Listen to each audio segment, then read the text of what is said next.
Salut à tous les amis marseillais et bienvenue sur la chaîne La Casa de l'OM. Aujourd'hui pour la première, on va essayer de faire simple, on va vous parler un petit peu de l'actualité. On va commencer par Boubacar Kamara. Apparemment Boubacar Kamara, on lui aurait fait une proposition au niveau du club d'une prolongation de 2 ans. C'est temps pour parler, on ne sait pas du tout encore quelle sera sa décision. Il se dit que la Juventus de Turin et le Milan AC lorgneraient sur le joueur et qu'il resterait attentif par rapport à sa situation.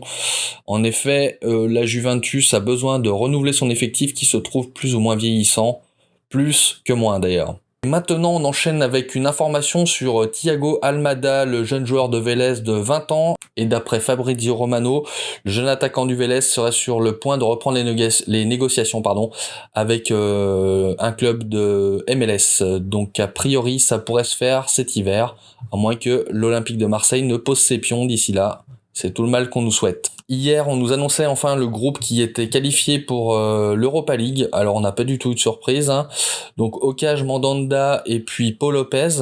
Au milieu, Amin Harit, Matteo Guendouzi, Pape Gueye, Boubacar Kamara, Valentin Rongier ou encore Gerson. Et en attaque, Konrad de la Fuente, Bemba Dieng, Arkadiusz Milic, Luis Enrique, Dimitri Payet et Cengiz Under.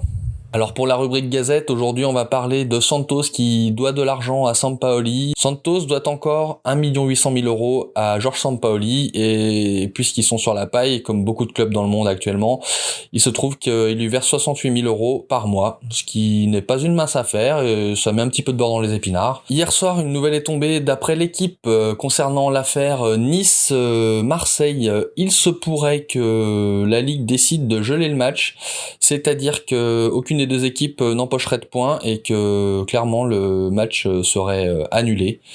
Autant vous dire que c'est une proposition qui, de mon point de vue, est absolument dégueulasse pour l'Olympique de Marseille parce que elle n'a rien demandé. Cette équipe, mais bon, a priori les instances pourraient opter pour cette solution. En lisant un petit peu toute l'actualité de l'OM, j'ai cru comprendre que de toute façon les avocats avaient bien préparé un dossier en prouvant que l'Olympique de Marseille, bien qu'il restait encore 15 à 20 minutes de jeu, n'avait pas encore perdu le match parce que d'après les statistiques, les 3/4 des buts de l'OM sont marqués à partir de la 75e minute. C'est vrai qu'ils ont des arguments à faire valoir, je pense que c'est une bonne idée.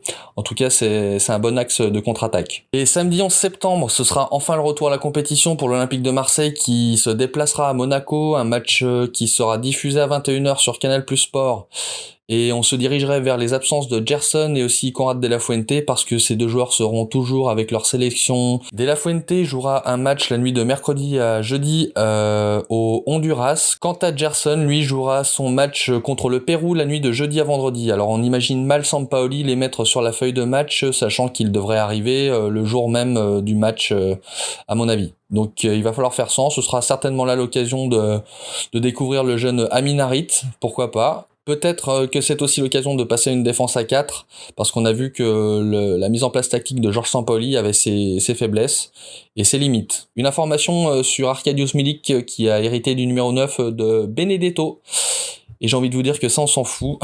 Le principal c'est qu'il ait repris l'entraînement collectif. Ceci dit, il ne devrait pas être apte à jouer d'ici avant 3 semaines, 1 mois, et ça peut compliquer les affaires de l'OM en faisant du bricolage avec notamment Payet en faux numéro 9. On a tous remarqué que c'était pas sa place de prédilection. Même s'il fait le job, je suggère de mettre au moins Bemba Dieng à la place de Milik, parce que c'est un jeune joueur prometteur qui m'a l'air de pouvoir faire le taf, donc ce serait quand même dommage de pas en profiter. Et puis c'est vrai qu'on avait aussi recruté Pedro Ruiz Delgado, qu'on a aussitôt prêté, c'est bien dommage parce qu'au vu des statistiques qu'il avait et des vidéos qu'on peut voir sur le web, c'est un joueur qui a l'air pas mal. Bon, on va pas s'affoler ni s'emballer, c'est vrai qu'il s'est fait les ligaments croisés il y a 1 an, donc peut-être que c'est pas une si mauvaise idée de le laisser s'aguerrir aux Pays-Bas. On va faire confiance au staff de l'OM. Et voilà, c'est déjà la fin de cette première vidéo de la Casa de l'OM. J'espère qu'elle vous a plu et puis que vous reviendrez. J'espère même que vous vous abonnerez et que vous commenterez cette vidéo.